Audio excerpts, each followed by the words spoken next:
Welcome to the Counter Narrative Podcast, a show designed to change the way we talk and think about education. I'm Charles Williams, and together we'll explore untold stories, bold ideas, and innovative approaches that transform our schools and communities. Let's get started.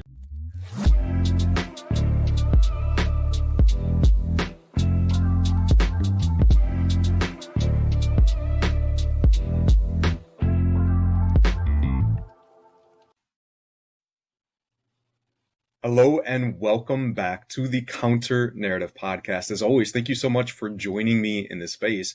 And yeah, I'm wearing a funky little hat today because it is my favorite episode. It is the holiday episode. And I cannot wait. As if you've listened to these over the last few years, you will know that I've had different guests, from fellow speakers to my own group of students, to this time a group of my fellow co-authors from a wonderful book that was just released from a fantastic educator, a wonderful friend, Barbara Bray, from this book entitled Grow Your Why. And so I have four of my co-authors on with me today, and we're going to talk all things holiday related. But before we do so, before we jump in, I want to turn this over to Barb, because I gave the little teaser for the book, but this was her dream, her inspiration come to life, and we just got to be a part of the ride. So Barb, welcome. Tell us a little bit about this book. Oh, thank you so much, Charles. And you're in it, and I love it. Thank you for that honor. Well, here's my hardback. I thought you'd like to see it. Comes in the hardback and paperback, and I make sure that I hope all of you have a copy. But the idea is that all of you have been on my podcast, and each of your stories stood out. And it meant so much to me just to learn more about you. And so I reached out to you and said, would you like to do a chapter in my book? And every one of you went, yes. But what should I do? And so I gave you three, sections to choose from. And what was amazing is just working with each of you and going through figuring out what's the best story of where you were challenged, what helped you discover your why, or were you on the right path, or how you're actually growing it. And I mean, every time I read them, I cried. It just meant so much to me because, one, I connected with you so much on the podcast, but then with the book, it just came to life. And then the latest that we did is I asked everyone if they would like to narrate their chapters. And some of you went, oh no, my voice, except Charles. I mean, he knew, the velvet voice of education. But still, it was not easy. A lot of people were like, I'm not sure if it's right. And should I do it over again? And But it was such a wonderful process. And now I don't know if you get a chance to listen to it, but if you do, I've had several people tell me that it really connected to each of the authors. They even got the book to listen to it and read it at the same time. And I thought, how cool is that? I mean, think about it. So I actually have, it's one of the cyber sales. So I have it 25% off for the book is on Ingram Spark. So I put that out there. And then I'm doing it's an ebook form, and I got it. Now, don't feel bad, but it's only $2.99 for a week. That's it. And people are buying it like, and it's just fun. I just want to get it out because your stories are amazing. Wonderful. Well, we'll definitely drop the links so that way those listening or watching can pick up their own copy, because I'm sure that they're definitely going to want to after today's episode. So I know that for those of you listening, you're like, wait, who is she talking to? So it's not just me and Barb. I do have three other individuals here with me. So we have Noah, Livia, and Jillian, and we're just going to go swing around. Each will introduce themselves, give a little teaser of their chapter, and just let us know who they are. So Noah, why don't we kick things off with you? Absolutely. Thank you so much for having me. I'm Noah Daniel. I'm a classroom teacher. I'm also a consultant and author. I wrote Strum in the Wild Turkeys, and I was so lucky to write this chapter for Barbara's book. It was my own personal healing, and she really coached me to tell a story that she knew about from the very first time we met. And getting a chance to even just write that story was pretty powerful. But getting to voice it in my own voice was like next level. And I am healed and I feel good. And I'm so lucky that I got a chance to share with this crop of humans that I feel deeply connected to. So thank you, Barbara, and thank you, Charles, for having me here today. I appreciate you being here, Noah. So I'm going to keep this moving and we're going to hop down to Livia. Hey, Livia, how's it going? Fantastic. I am just so blessed to be a part of this and to be a part of the book and sharing my story, but also reading everybody else's. Just wonderful, heartfelt. Like you can just tell how deeply these stories meant to people. And so I just have so much gratitude. I am a grade 3 teacher this year, also learning support teacher and head teacher, all rolled in one, so wearing 3 hats. But it's been a joy, and I think my chapter, I really talk about the idea that it makes a difference when somebody believes in you. And I've had just the blessing of many people believing in me and giving me opportunities so that I could start believing in myself. And so that's just changed my why. And I just adore you, Barbara, and just so grateful for you believing in me. That's been such a big difference in my life. And you too, Jillian. And I think I would just love other people to buy this book because of the multiple stories. And, every part of everybody's story has something that could resonate. And I think it just is so inspiring, and it helps you see a little bit of them in you. And I hope that it will make a difference for other people when they pick up the book. I appreciate it. And those of you who have been to my house, Livia's not in my kitchen. I know that is the same like red in my kitchen. So for a moment I was like, Livia, did you somehow sneak in without me knowing? So thank you so much. I'm going to keep this moving, and this is probably the only person like I've actually been able to connect with live and spend time with in the same place. And we got to hang out. It's been forever, but so that just means that we have to do it again. And so that is Jillian Dubois. Jilla, how are you? I'm good. I believe it was over drinks with your wife, and I can't remember. Maybe in the principals. I wasn't a principal, but I crashed the principal conference, I think, one year in Chicago. Yeah, something. There was too many drinks, apparently. No, I'm joking. No, and that, you brought up a really neat point that I think even though some of us haven't met in real life, the connection has always been there. Our threads are woven so tightly together. So it's just like we are all family. It just feels like it. I've connected with Noah on such a different level, and Olivia and Barbara and you, Charles. So, it's like, I don't know, it just feels like we're already, welcoming and loving one another. And it's just a great time of year. Anyway, I'm all happy and joyful. So anyway, yes, I'm Jill. And I am a repurposed educator. I was in the classroom for 22 years. I am now a educational specialist actually, I live in Clearwater, Florida, but I work in Cincinnati, Ohio for Forward Edge. And we provide professional development for educators really all over the world now. So they can, take courses from us and learn and do all the neat technology things. So I'm loving that. But it also gives me a lot of free time to do a lot of artwork. And so I continue to write books. I'm continuing to illustrate and do a lot of artwork. Now kind of branched off and do a lot of just art in the community with local galleries here. So I've not just started doing my own thing and making myself happy. So my chapter in Barbara's book, and I love, Noah and Olivia, you both mentioned that Barbara kind of like helped inspire and coach. And that's what she does best. When Barbara listens to you, she doesn't just listen and go, yeah, okay, that's nice. She's like, wait, wait, stop. Tell me that again, because you've got something there. I want you to tell this story. So when you talk to Barbara, it's not just telling her something. She's going to make you put yourself out there.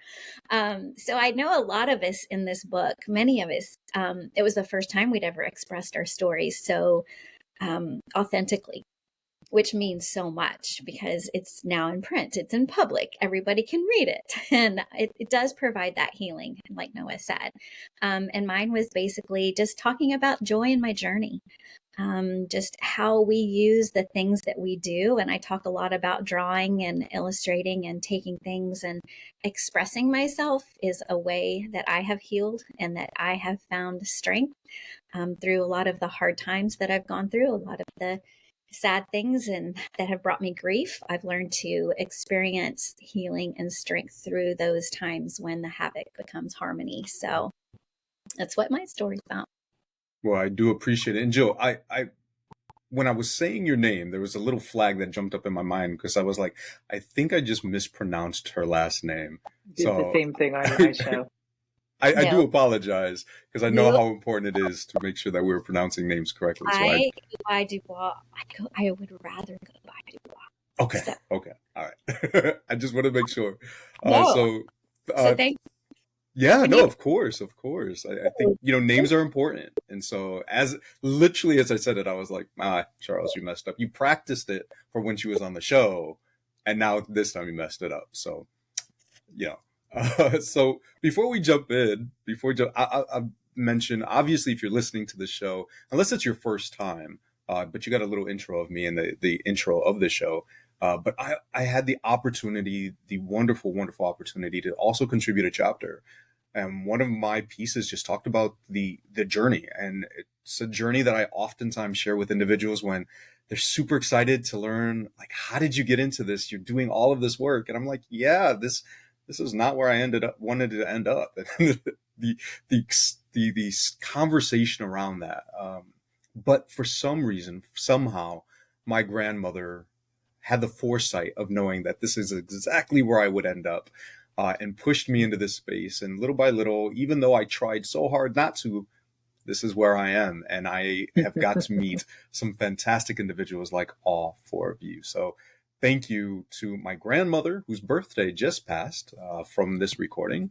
Unfortunately, she's no longer with us. But, she set that pathway for me and has allowed me to do this work. So as we're talking about our whys, and we launch into this conversation today, I'm curious, why is this time of year important to you? And I know it's the holiday episode, and multiple people celebrate those holidays in multiple ways. So I'm just curious, and we'll kick off things with you, Barb, first.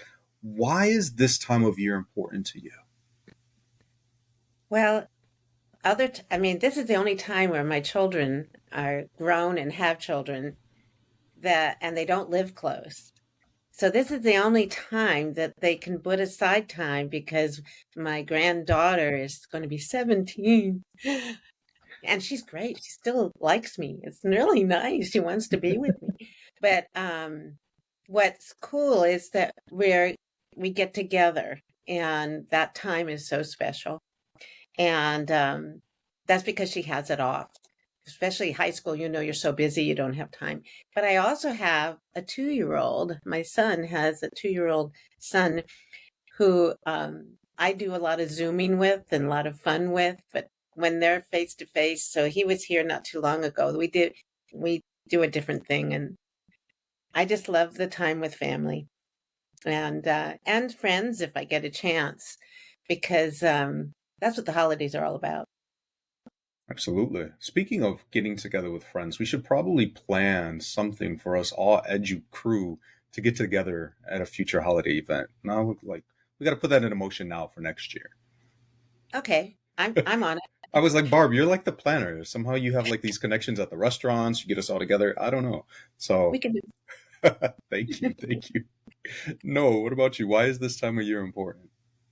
We're special. I like the vibe of this time of year, like that spirit of giving that is palpable everywhere you go, from people's generosity with charities and their time and their gift giving, but also their presence. Like you really feel the joy that people are experiencing, and you hope that it can ripple into the new year. That's kind of my vibe. Yeah. I appreciate that. I'm one of those people who always like catch things, and I'm like, oh, that could be like an article or a blog or something, like presence over presence, like word play. My brother literally just said it to me the other day. So we get tickets for stuff all the time, and I had tickets to a Bulls game, and I didn't have enough for everybody. So I sent my family, and I sacrificed it. I was like, I won't go because I'll go at some point later. And he told me, So I nice. appreciated the tickets, but I'd much rather have had you there. Right? Presence versus presence. There's something there. But those of you listening, you Yeah. can't write about it now. It has to be one of us. Don't steal our ideas. Livia, what about you? What's your why? I can't help but echo what Barbara and Noah said. And it is just this extra, the vibe that we feel and the extra time that you have. And I think that is the sense that when you're out, it's that time to see the beauty and the lights. And there's just something about that as well, just kind of more eye candy, if you want to call it that. And then just that purposeful time to be really thinking about other people. And not that we don't do that throughout the year, but there's just something about this time of year that you do it more often because you're thinking about what to buy somebody, and that time that you're thoughtfully trying to buy something for somebody that really would suit them or something that they need. There's just something special about that. It's kind of like when I think about writing report cards, because I'm in writing report card mode right now. It's that time that you spend thinking about that one child that you don't often do because you're thinking about them as a whole class and whatnot. But it's, when I spend that hour or so thinking about that one child, it's like my time with them. So in the same way, when I'm thinking about who I'm buying gifts for, it's, although I'm not with them, it's my time with them, and just thinking about how much I appreciate them. And, and then when you're giving things, that's more oxytocin to your brain. So like all these positive hormones, the feel good hormones, all the serotonin, and all of that, I think it just overall builds on how we can really feel extra joy during this time. I appreciate that. I bet you're one of those people that everybody talks about. Like, they're just a great gift giver. So taking that time, taking to know the person. Thank you. Thank you. Jill, what about you? Well, I hate to say it, but I kind of see it just as a big celebration, and I like the food. So I get excited about holiday food, y'all. So that's what's special to me. And it's always, and mostly because they're recipes like that have been passed down from generation to generation in my family, right? I mean, whether it is my grandmother's cornbread sage stuffing, or, my mom makes these really special cranberries. And, it's just those things that you only get once a year. So when families get together, or when you sit down, you're like, I've waited all year for your sweet potato souffle, or whatever. It's like, why don't we cook those things during the year? I don't know. But it just always seems to, when you gather around a table, whether it's Thanksgiving or Christmas or Hanukkah or any of those holidays, it's just, there's something special about that togetherness and just that gratitude and peaceful feeling you get when you're all sitting together eating food. So I'm all about the food. So Joe, I don't want to put you on the spot, but do you have a favorite holiday food? It honestly is my grandmother's, cornbread sage stuffing. All right. All right. This year, so I think I've mentioned in multiple spaces, but my youngest daughter is in culinary school up at the Culinary Institute of America, New York, and she graduates in April. And this year, everybody was like, oh, she's not here. Is she coming for Christmas? I said, yeah, like, you really miss her? And they're like, not to, like, offend you in any way, because I do all the cooking. They're like, we really just want her cooking. I was like, oh, okay.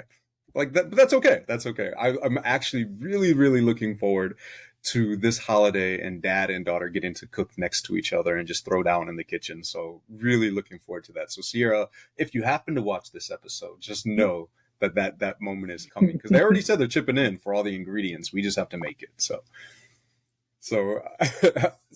that leads us perfectly into this next question, because as we're talking and we're thinking about this time of year, one of the things that I love to hear from the guests on this show is, as we're thinking, as we're reminiscing, what is a tradition or maybe a memory from your childhood or from this time of year that just really stands out to you?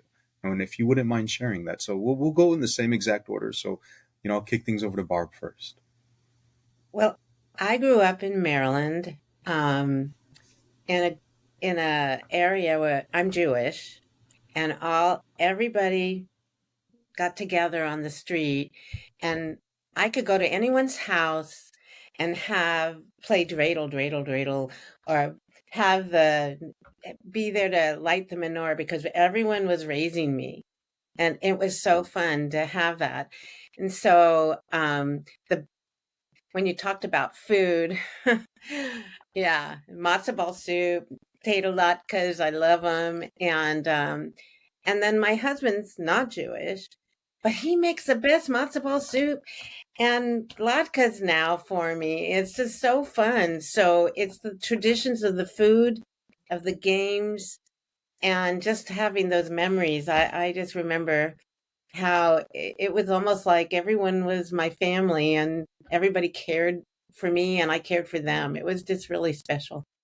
And I appreciate you share. It reminds me of times like that are long gone, right? Like the idea of when communities raised that you would run around and the neighbors and everybody, and it doesn't feel that way anymore. So it's a little sad. But thank you for sharing. You're welcome. No, what about you? What's a good memory or fond memory? I'm going to use your long gone as my segue. So a long time ago when I worked at my dad's record store and it was Christmas time, my favorite memories are when people would come in and tell me the stories of the family that they were looking for music for.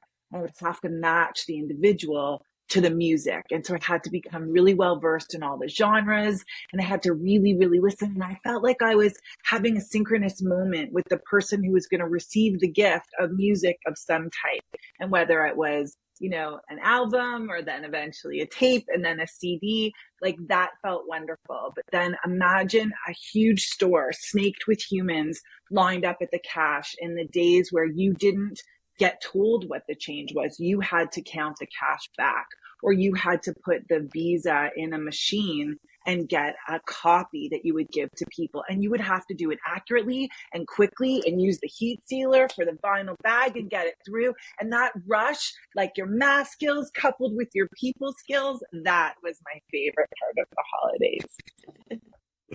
holidays. I love that you preferenced like long ago and then you gave like examples, because I'm sure there are some people listening that are like, wait, what? Like, I'll be honest, I had to teach one of my students how to use the vending machine with cash.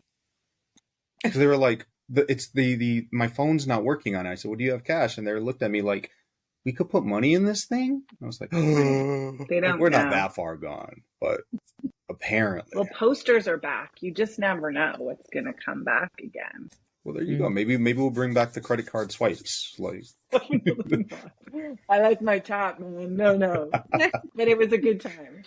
So no, I'm gonna ask you a question. I'm gonna give you a moment to think because I'll come back to you.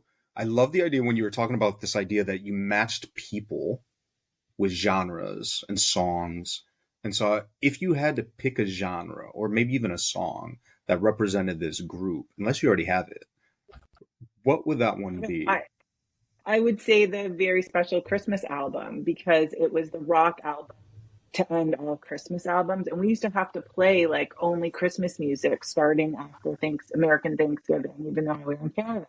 And so like you're listening to the same kind of stuff, and like props to Anne Marie and like all the different vibes of Christmas music. But when that album landed, I was like, I could play that, throw me some Tom Petty, John Cougar Mellencamp, like I've got that. So that is the vibe that goes with your question. Sorry to head straight to it. I didn't even need to think, Charles. Hey, that just is a testament to your skill in that area. So appreciate that. Appreciate it. Livia, what about you? What's a fond memory? Well, it's kind of dual, because in our culture, it's Chinese New Year that is our big celebration. So when it's around, winter, Christmas time, it's still family, but it's not like the big thing that we do when it's Chinese New Year. So for us, I grew up with my parents working in having their own Chinese restaurant. And so I would be there all Friday, Saturday, Sundays growing up, and then pretty much spending all my summers there. But we opened every single day except Christmas Day. And I remember thinking that, you think that's the one day that my parents would take off because that's their one day off. But every year we either hosted dinner or we went to my grandma and grandpa's house. And my dad has 6 brothers, so it's like a really big family. So they've, grew up with lots of cousins. So that was always a favorite time because my parents could actually be at these family dinners with us when we were growing up. And then later on, we would have our own family dinner, either at the restaurant, even though we were closed, but it was just easier to cook that way, or just having those. It's just that time to have my parents there with our whole extended family. It was just kind of that extra special time of year because they couldn't go any other time. Man, it's a beautiful thing, getting together with family. And I can only imagine 6 brothers, right? The size of that family and everybody coming together. I share oftentimes that my wife and we have 5 daughters, right? And now they're starting to have, well, I wouldn't say families. We only have one grandchild, but they have their significant others and everybody's coming over. They invite their friends and cousins. And so our family, our house is always full. My wife loves it. And I'm just kind of like, all right, I'm going to go hide in my office for a little bit. me and my grandson, mostly because we're like the only men or in the family. We're just like, we're going to go disappear for a few minutes. We'll be back. So thank you. Jill, what about you? Okay. Well, my very most fond memory is every year my sister and I, we were very sneaky, and we were very, when everybody went to sleep, Christmas Eve, we each had a butter knife, and we would sneak down after everybody went to bed, and we would take a butter knife and we would open one present. We would take one present that we knew was to us. And on the end, my mom always wrapped presents exactly the same, one piece of Scotch tape right there on the end. And we took our butter knives and we slid the butter knife right under the tape so that we could untape it and look to see what we got, and then tape it back up, pretend like nothing ever happened, put the butter knives back in the drawers, and we would just get so excited. We were just like just giggled together. And that was just that special moment between the two of us. And when we found out what the gifts were, that even made it more fun because we're like, yes, I got the Evel Knievel cycle, that I wanted. Like, okay, we're going to act really surprised Christmas morning, okay?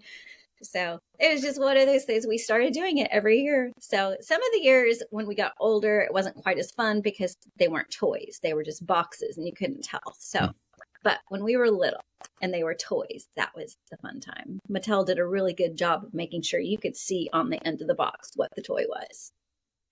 I love that. Parents, make a note, hide the butter knives on Christmas Eve. Oh, did you ever open one up and you're just like, oh, that is not what I was hoping for? No, honestly. Okay. No. Good on your mom. Because we had that Sears catalog, right? Or the JCPenney catalog that we went through and circled everything that we wanted. So we kind of knew that what we, wanted, at least we get 1 or 2 things that we circled. We didn't have the internet. We didn't have the World Wide Web to choose things from. We had the catalog. So way back when, like Noah said, long time ago.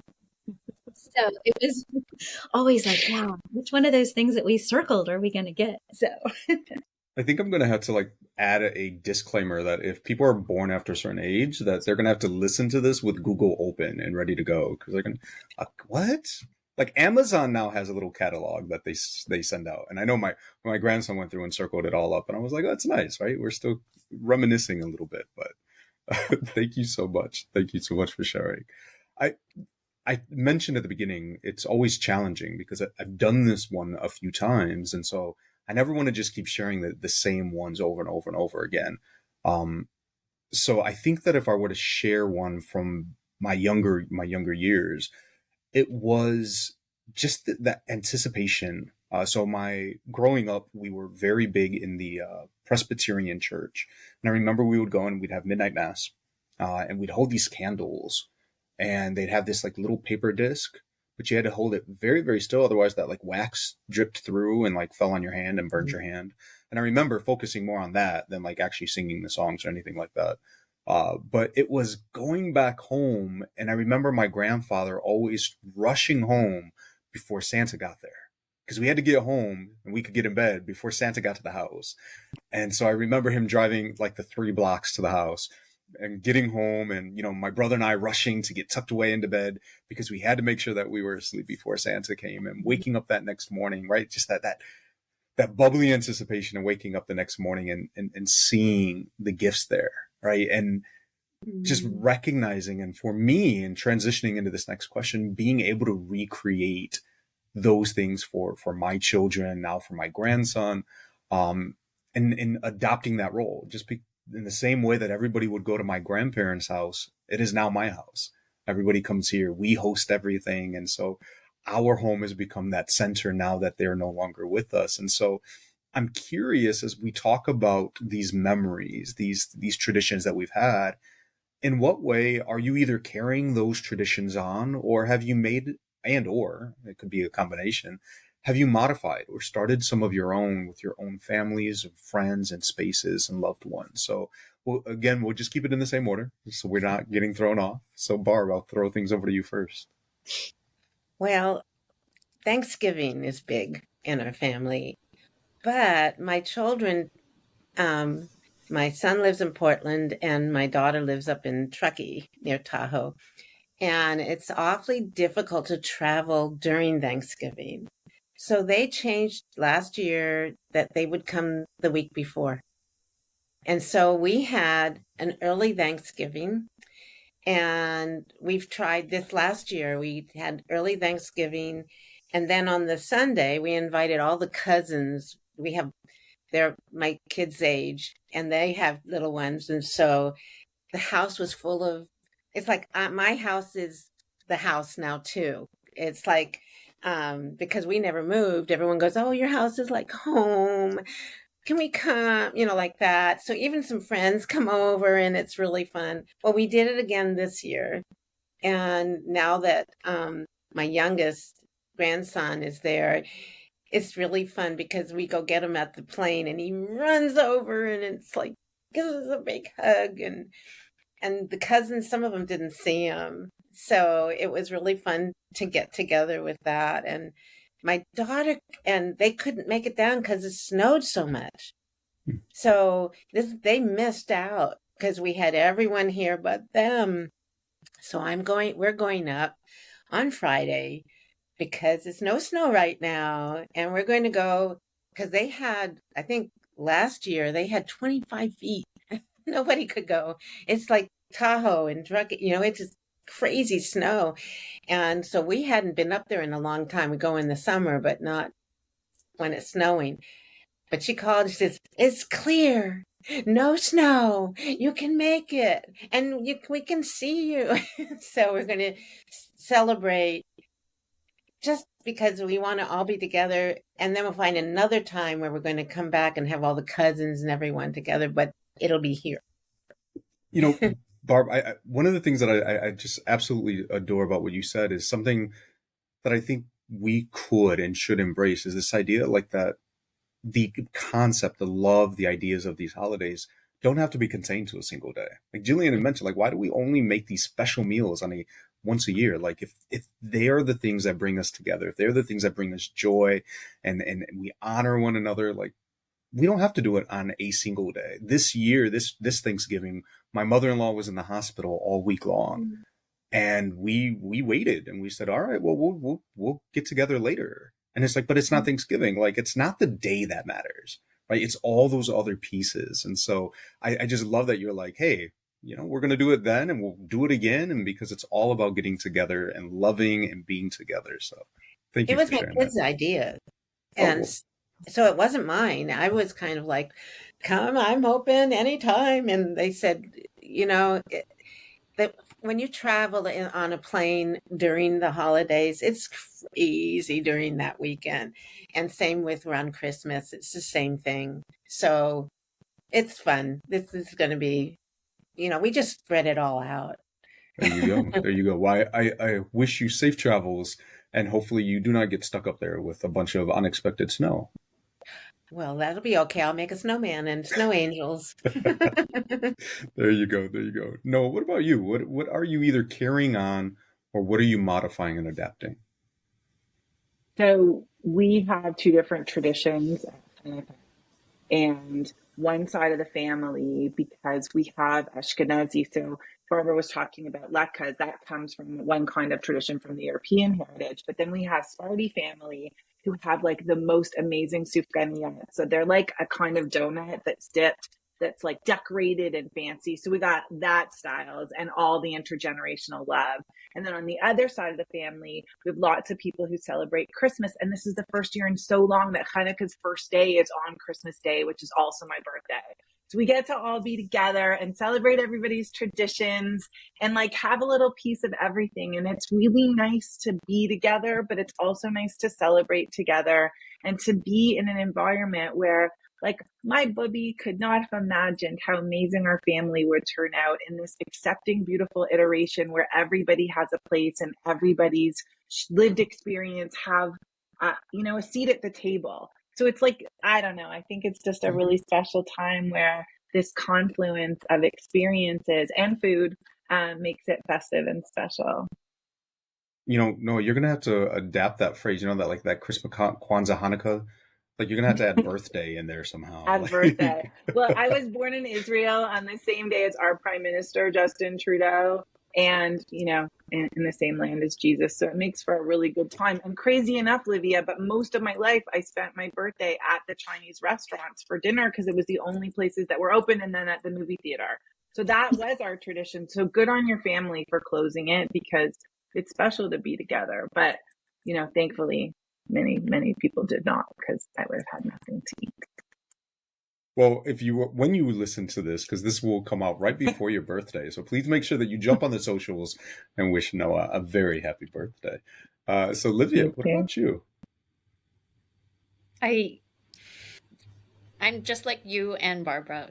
My house is now the party house, but part of the reason is because I live with my parents. They're in our basement suite, and they're usually doing the main. So my dad usually will do the turkey or the prime rib, depending on what they feel like that year.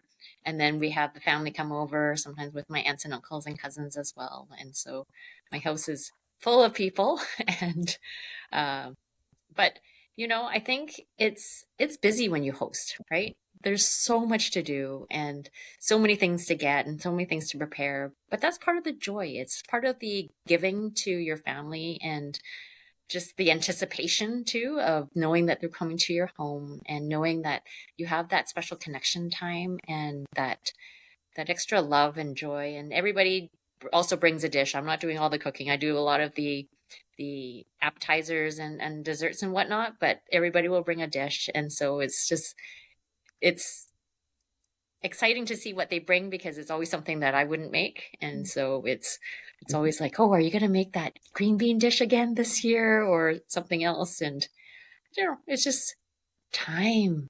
We're so busy, right? And knowing that these are times where you just purposefully get together and just sit, laugh, love each other, and just bring each other joy. It's priceless. Truly is. It truly, truly is. And you're right. It is a lot of work when you host. I'm sure any of us can attest to that, but it is so, so well worth it. Yeah. As I'm putting away all the tables and the folding chairs and all of the wonderful things. It's like, this is a lot of work, but it was a lot of fun. I just have to make sure that I do it within a timely manner so that my wife isn't yelling at me like 3 days later that it's still down there. But so Joe, I will pass it over to you. This just makes my heart so happy. I think for me, like I love this season of life that I'm in right now. Just about to be an empty nester in another 3 weeks.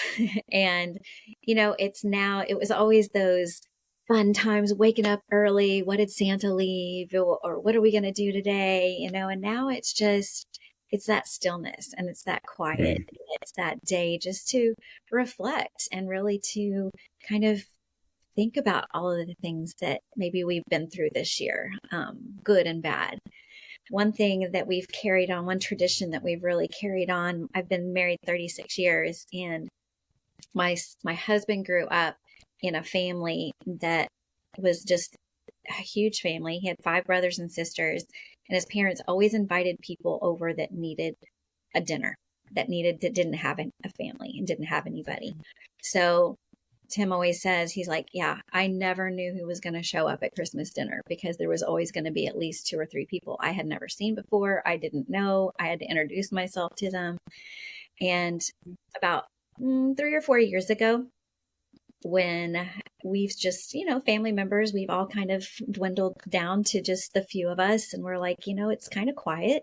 Maybe we could open our home to, some of our neighbors, or some, there's a widow down the street who doesn't have anywhere to go. So we started doing that. So Christmas Day, about 2 or 3 o'clock, we just have dinner at our house. And we usually have our sweet little friend Pat. She's down the street, lives by herself. And my friend Julie, who lives around the corner. And my mom comes over. So it's just, it's kind of just, I want to say, not the island of misfit toys, but you know what I mean? It's just like, and we have the best time. Like, we just sit, we laugh, we drink coffee, a little wine, and we relax and, just have good food and good conversation. And it's, I don't know, it's just one of those things, like Olivia said, it just things that just really bring you joy. It's just such an expression. I think holidays are such a great way to express what you have inside your heart to share.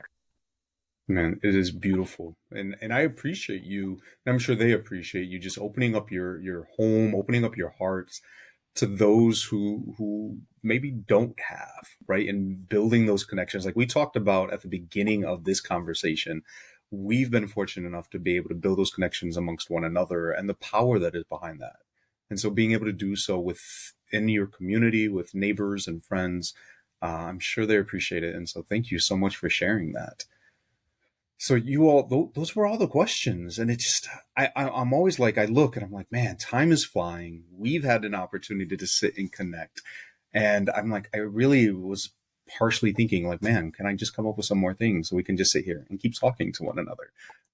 But I want to make sure that I'm being respectful of time. And so as we begin to wrap up, I am sure that people who are listening, we're just saying, man, these sound like some amazing people. And I want to get to know them a little bit more. I want to be able to connect. So as we do one final round, how can individuals find you? How can they connect with you? Whether it's socials, websites, wherever it may be, right? Whether it's the X or the new blue something, I forget the name of it, that we're all moving towards. How can they find you? So Barb, we'll start with you. Well, my website is barbarabray.net. So that's not too hard to find. But it's Bray. I have a few people that spell it Bray wrong, and I have to make sure. Yeah, and also I'm on Blue Sky, and it's bbray27.bksy. Wait, BKSKY. I can't even remember. Blue SKY, and then .social or something, whatever. You find me on there as bbray27. And I started a smarter pack there with Rethinking Learning, because I had Rethink Learning on X and trying to move over, because there's a lot of educators on there right now. And so I'm going to be doing something like that next week. I did one last week and it went really well. So I'm going to do that. I'm on everything. I'm on LinkedIn, Barbara Bray. I'm on Facebook. I'm on all of those places. You'll find me. All the things. Just Google Barbara Bray and you'll find her in all the spaces. Oh, I don't know. There might be others out there. But there's only one Barbara Bray. There might be others, but those are the BREY. No, I'm joking. What about you, Noah? How can people connect with you? I'm just thinking everybody can connect through Barbara, essentially. Like, she is like the linchpin in all of this. And in so many places, like, you're like, oh, you're friends with Barbara. Okay. And that just explains everything. But I am Noah Daniel. You can find me at I am Noah Daniel on socials. And you can find my website, buildingoutsidethebox.com. It connects to our website at the Mentory, where we support teachers through various forms of mentorship. It also connects to my Strum in the Wild Turkeys website, so educators and families can use the book in a way that's meaningful to them. And yeah, I'm in lots of different places too, where all of these lovely humans are. Absolutely, absolutely. I think Barbara's going to be our like Kevin Bacon in the ed space. So, like legit, I have played 6 Degrees of Barbara Bray before, and it is a fun game. Fun. Too much pressure. Just have a dance that's party now a at challenge the end for of it, people Charles. listening. Find the connection. Challenge accepted. Livia, how can people find you? Well, I'm still on X, so there I'm Livia Chan L. New on Blue Sky, so that's Livia Chan, but I also have a website. It's livchan.com. Those are the 3 places I'm mostly found, and I would just love to connect. And if anything that resonated with you, with anything that we shared or other things, we would just love to get to know you.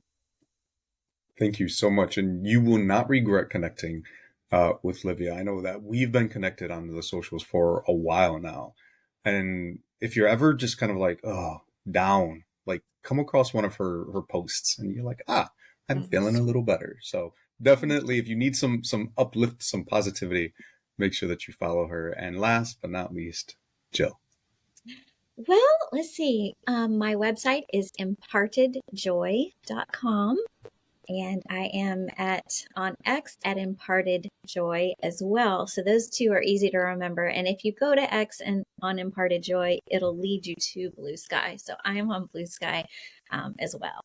And Instagram, LinkedIn, Facebook, everything. So yeah, if you find me one place, you'll find me in most others. So you should be able to find, right? It'll connect through as we go throughout. Barbara, were you going to say something?